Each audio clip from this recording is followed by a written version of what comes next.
What's with the scarcity mindset?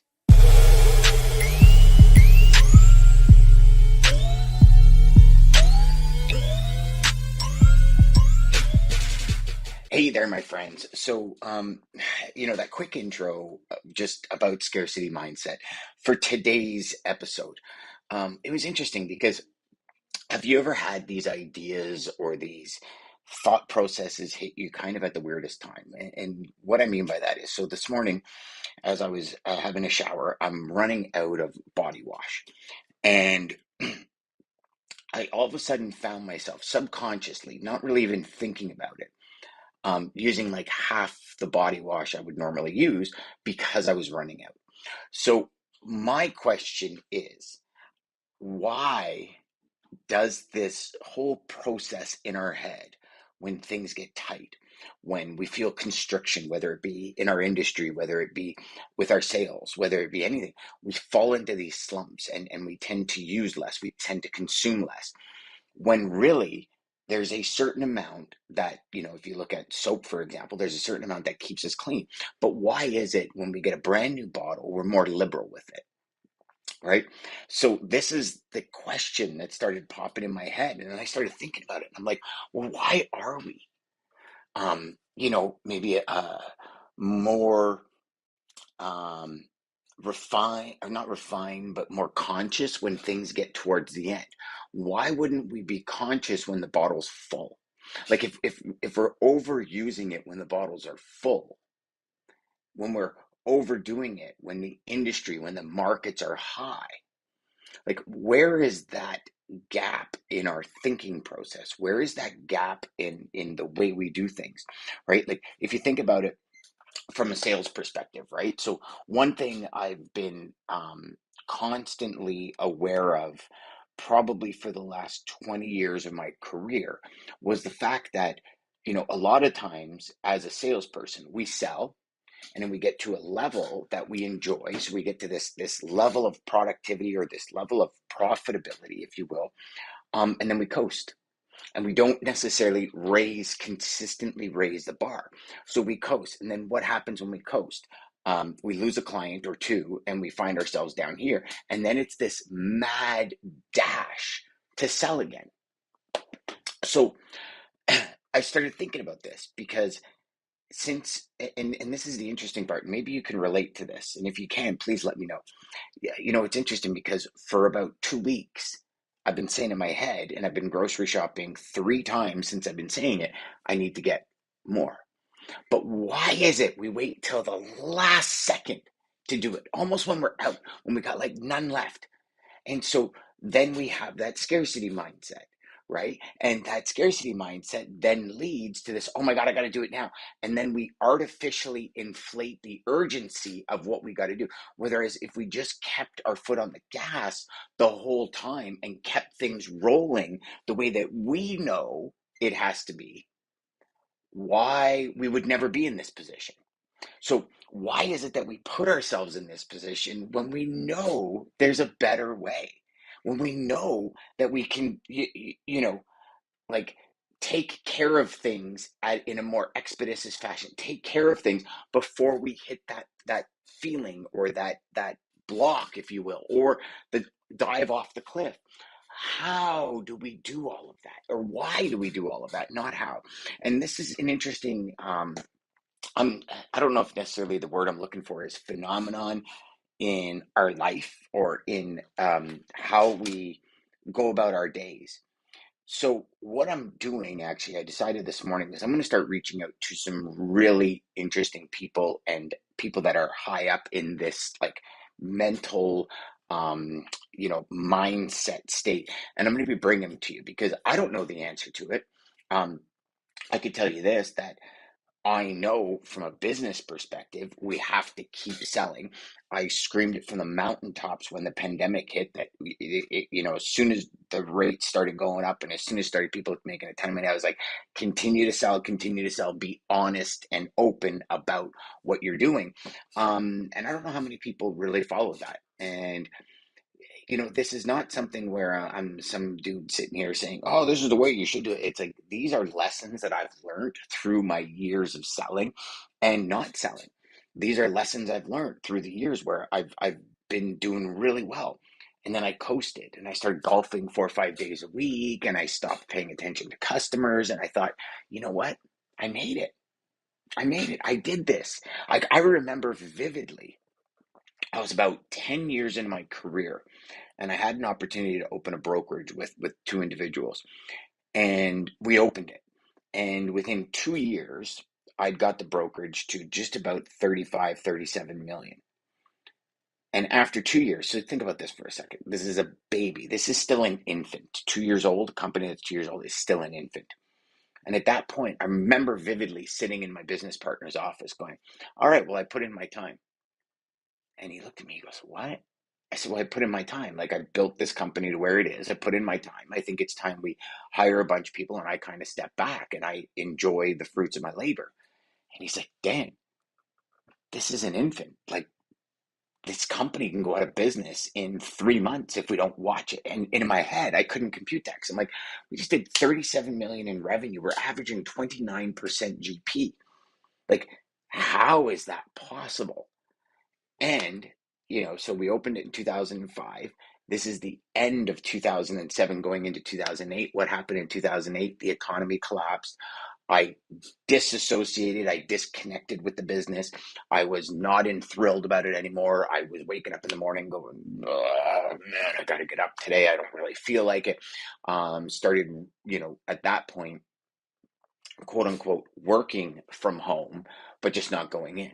When I would go in, I'd go out for lunch with a client and I'd stay for 6 hours.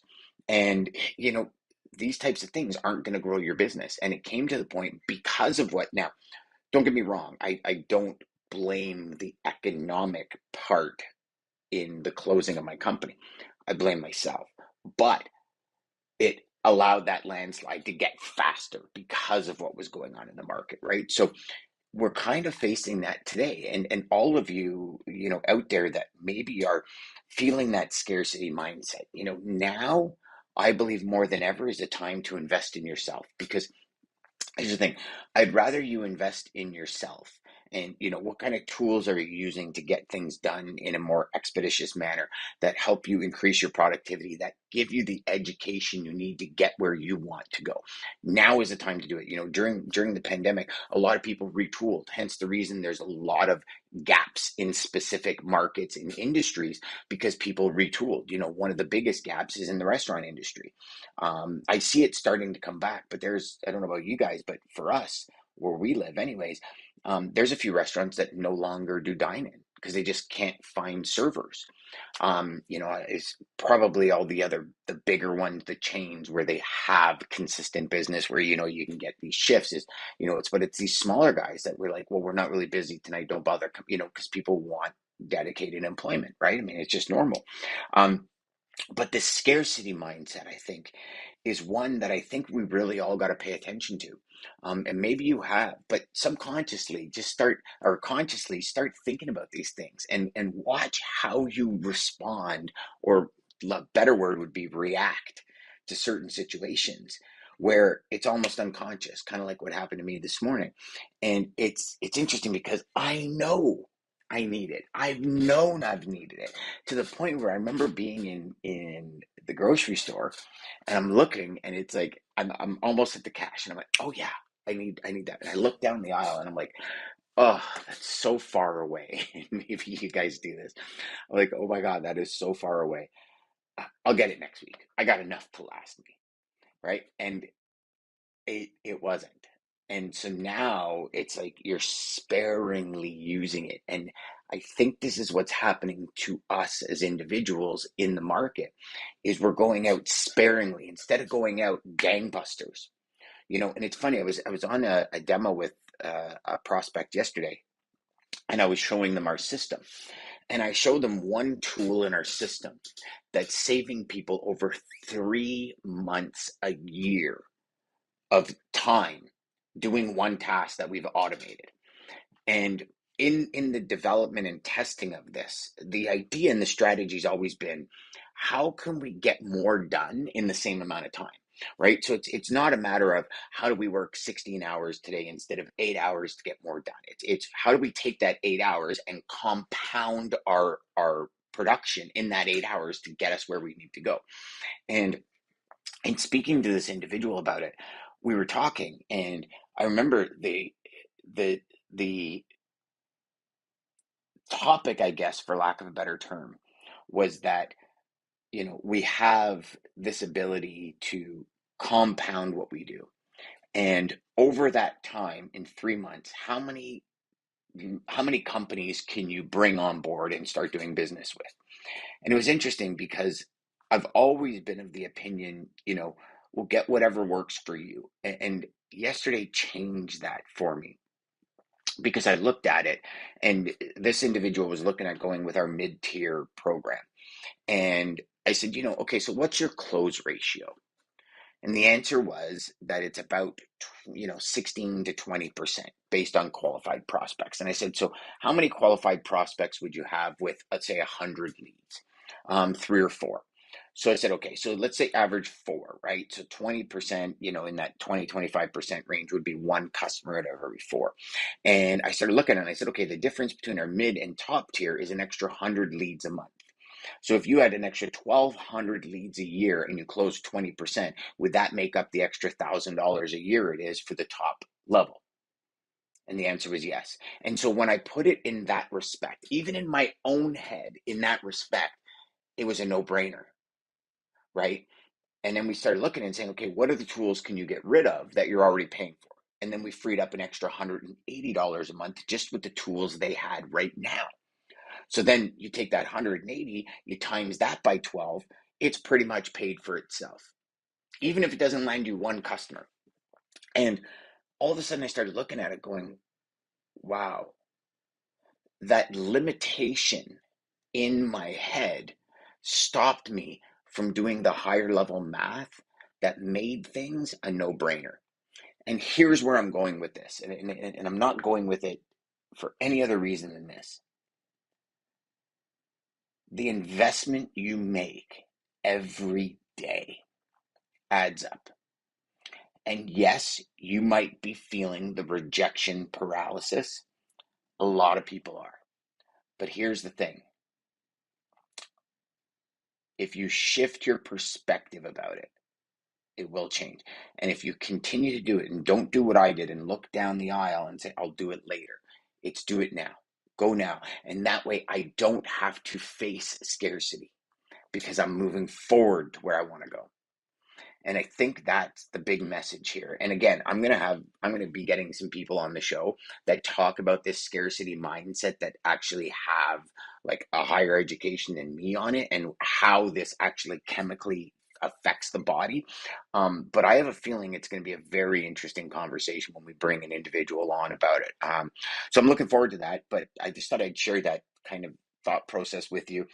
As you can see, it's not something that I've scripted out today. I just kind of, as I'm thinking through it, I'm like, well, for starters, we all know if we talk about something, we think through it better. So this is part of me having that own personal therapy, my friends. Until next time, go out there, make every call educational, and crush your sales. We'll see you next week. Take care.